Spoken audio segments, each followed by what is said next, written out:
ассалому алайкум бародару хоҳарони азизам. расиданро боз ҳам ба як рӯзи дигари ҷумъаи муборак ба якояки шумо табрику таҳният мегӯям. чун имрӯз аз субҳ гумонам дар забонатон салавот буд ба ҷаноби расулуллоҳ, фиристодани дуруду паёму саломро ба он ҳазрат фаромӯш накардаед. боз ҳам бояд ба ёд бигирем ки лаҳзаҳои ба шумор аст. аллоҳумма салли ала муҳаммадин ва ала али муҳаммад гӯем то худованд барои ҳар як салавоти фиристодаи мо барои мову шумо аҷри зиёдтаре ато фармояд. ва ман дар оғози суҳбат аз ҳамаи донишмандон, бародарони аҳли ислом, бузургон ки дар назди эшон сухан кардани ман аслан ҷоиз нест, бахшиш мепурсам, пӯзиш мехоҳам. вале ба ҳар ҳол хоҳиши бародарони муҳоҷирамон буд ки то ягон суҳбате дар мавзеъҳои гуногун вобаста ба ягон қисса, ривоят, ягон ояте, ягон ҳадисе барояшон биоварам.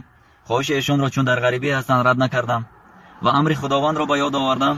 бародарони азизам, маро бубахшед агар ҷои густохӣ ҳисоб кардед ва ҷои андешаи мани пургуноҳу нодонро агар ғалат шуморидед, аз шумо якҷаҳон миннатдор мешудам ки маро ислом мекардед. боқи ҳаволаамон ба худо. ва худованд амр карда дар қуръони карим ки миёни бандагони ман касоне ҳастанд ки амр мекунанд бар маъруф ва наҳй мекунанд аз мункар. яъмуруна анил маъруфи ва янҳауна анил мункар. яъне ҳар ки ба ҳар қадаре як дониши андаке ҳам бошад агар гирифт ва ба касе онро дода тавонист, ин ҳам як кори хуб аст. шояд мо ҳам хато дорем. аз гуфтаҳоямон баҳо надиҳед ки мо марди бегуноҳ ҳастем ё дигар. мо ҳам пургуноҳем, вале ба қадри имкон бояд кӯшиш кунем ки ба якдигар як сухани нек бирасонем то дар роҳи зиндагӣ барояшон раҳнамун бошем. чун хасисӣ гуфтам, як ҳадисе ба ёдам расид ки онро байҳақӣ аз расули худо саллаллоҳу алайҳи ва олиҳи васалам қисса карданд. ривоят мекунанд ки касе ба назди расули худо омад ва пурсид: ё расулаллоҳ, оё мусалмон метавонад тарсу бошад? ба мисли оне ки ҷаноби расулуллоҳ вазъи имрӯзаи мову шуморо медонист ва аз ҳоли мо бар ин мусалмонҳо бохабар буд, гуфт: бале, мусалмон метавонад тарсу бошад. дуюм маротиба савол кард саволдиҳанда ки ё расулуллоҳ, оё мусалмон метавонад хасис бошад? боз ҳам расули худо гӯё ҳоли имрӯза мардуми сарватманду давлатманду донишманди моро дид ва гуфт: оре, мардуми мусалмон метавонанд хасис бошанд. ин хасисӣ албатта дар пулу мол ҳам буда метавонад, дар илму дониш ҳам. чун яке сарватманд аст, дилаш намешавад ки ба як муҳтоҷ, ба як ниёзманде заррае ҳам бошад кӯмак кунад. гумон мекунад ки агар як қисмате аз моле ки ӯ бо азобу машаққат ҷамъ кардааст ба касе диҳаду ҳатман фақир худаш мешавад. ин хасисӣ аст. ва ё худ донишманде ки як умр дониш андӯхтааст, барои касеро ба роҳи рост ҳидоят кардан хасисӣ мекунад. барои амре аз маъруф кардану наҳйи аз мункар кардан ҷону молашро азиз медонаду худдорӣ мекунад. ва ё худ барои касеро омӯзонидан хасисӣ мекунад. ин навъи хасисиро ҳам шояд ҷаноби расулуллоҳ ҳазрати муҳаммади мустафо саллаллоҳу алайҳи ва олиҳи васалам дар назар доштанд. ва саволдиҳанда сеюм саволашро медиҳад ки ё расулаллоҳ, оё мардуми мусалмон метавонанд дурӯғгӯ бошанд? ҳазрати муҳаммад гуфтанд: на, ҳаргиз на. пас аз ин бармеояд, бародарони азиз, ки ҳаргиз мо шумо бояд дурӯғ нагӯем. ва ҳар чӣ гуфтам танҳо аз барои худо буд, на аз рӯи риё. сангам назанед ва агар тавонед, бародарони азиз, дар ислоҳи камбудиам ба ман кӯмак кунед. хуш, имрӯз акнун суҳбатро дар як мавзӯи дигар пешниҳод мекунам. мавзӯъ басо ҷолиб намуд ба назарам, чун ман бехабар аз он будам. чун баъзе аз бародару хоҳарон дар зери наворҳои қаблӣ як сухан навиштанд ки ман ҳайрон мондам. ба чӣ хотир навиштанд? чаро ин гуна буд? аз як ҳадиси дигар ки аз ҳазрати умар ибни хаттоб ривоят мекунанд шурӯъ мекунам. ривоят мекунанд ки ҳазрати муҳаммад саллаллоҳу алайҳи ва олиҳи васалам гуфта: худованд бандагоне дорад ки дар биҳишт ба ҳоли онҳо шаҳидон ва паёнбарон ҳасад мебаранд, гарчанде ин бандагони худо худашон на шаҳиданд ва на паёнбаранд. хуш ба ҳоли касе ки агар шаҳидон ки чунин як мартабаи болоеро дар дини мо доранд پیامبران که از آن دیده مرتبه بالاتری در نزد خداوند دارند به حال این بنده خدا حسد می‌بردند. چگونه بندگانند؟ باور دارم که از بین شما هم این گونه بنده های خواهند بود.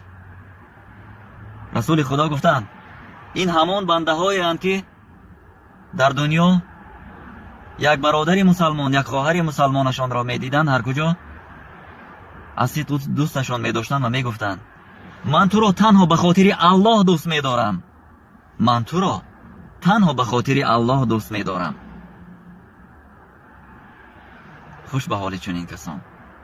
در حدیث دیگر آمده که رسول خدا گفتند هر کی به اندازه از اون برادرش که باز این را دوست می‌دارد زیادتر به خاطر الله از صدق و صفا دوست دارد برادر و خواهر مسلمانش را، خداوند مرتبه او را همون قدر هم بالاتر با منبرهای نور آرام می‌دهد.